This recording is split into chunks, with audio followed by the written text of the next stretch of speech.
Hi, John Schwan once again at PuppetConf 2017. I'm thrilled to bring you another partner diary. As we're getting ready to wrap up PuppetConf, we've had an amazing week.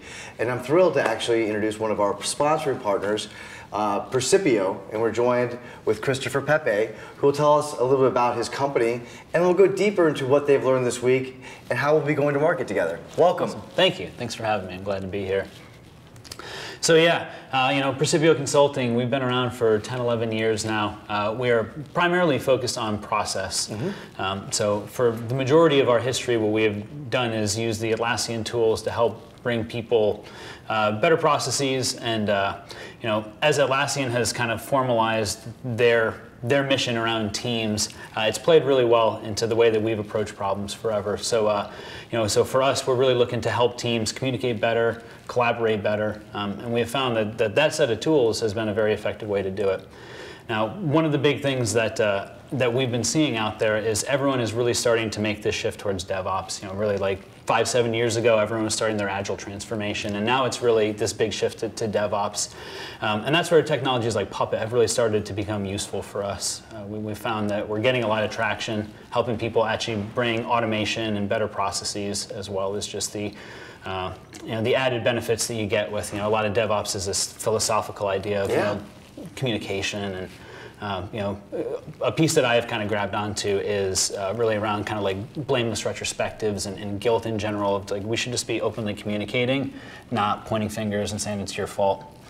And you guys are in a unique position. Praecipio is not just a solution provider, consultant, SI that works with our customers and prospects, but you're also a TAP partner. How does that take shape, and what's the benefit of having both those relationships with Puppet? Yeah, absolutely. We have a kind of a very interesting relationship with Puppet, and that kind of all the different things you offer, we're doing all of those. And so one of the things that we're looking at doing is an integration really between Jira and Puppet. One of the things that we have seen out there, and we've heard from some of your folks as well, is that people want to be able to intake service requests that ultimately are going to become changes to Puppet code or configuration, things like that. They want an easier way of being able to kind of track that through its life cycle, maybe even an easier way of making those changes. So we're looking at different ways that we can actually incorporate that, and to take the Atlassian approach to reduce the amount of friction that it takes to make a change in your infrastructure. I think that's amazing. I think there's gigantic needs for that. And your Atlassian relationship is one that you've really grown over the last few years, and we're trying to mirror some of the success that you've had. So with Praecipio, you guys were almost born of DevOps or in teams and the things that you've done. How do you see the market transforming in the next 12 to 24 months? What are you guys investing in? What are you paying attention to? How are you trying to service your customers better? Yeah, absolutely. So, one of the things when you go to like DevOps conferences, you go to the keynotes and everyone's talking about all this really cool bleeding edge stuff where they got containers flying all over the place. But in practice, most companies aren't doing that. And that may be what they aspire to, and that may be the path that they want to go on. But there's much lower hanging fruit. Like taking your application and throwing it into a container doesn't really solve a problem for you. There's other stuff you'll want to do on the way.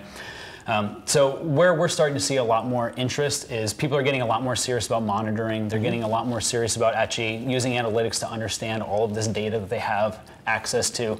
They're actually starting to look at taking small pieces and improving those and growing over time that way, as opposed to, maybe 10 years ago, everyone was in this kind of waterfall approach, and you have to architect out this massive project and do this 18-month-long project that by the time you finish it, you're already, you solved 18 months ago's problem. Exactly. Your company is already somewhere else by then.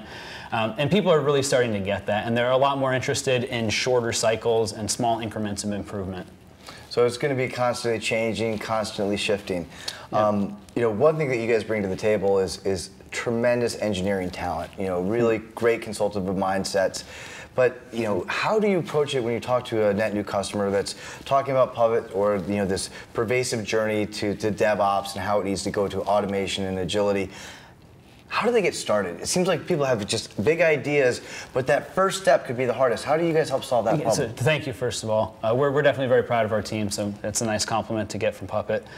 I actually think that one of the features of Puppet that is immediately attractive to anyone you talk to, and the higher up the chain that you're talking to someone. If you say, hey, you know what we could do? You don't actually have to change anything today. We're just going to go put the Puppet agent on all of your nodes, and instantly you know what's going on in your fleet. You know what you have an inventory, which is something you don't have now. You might have a CMDB, but it's probably wrong.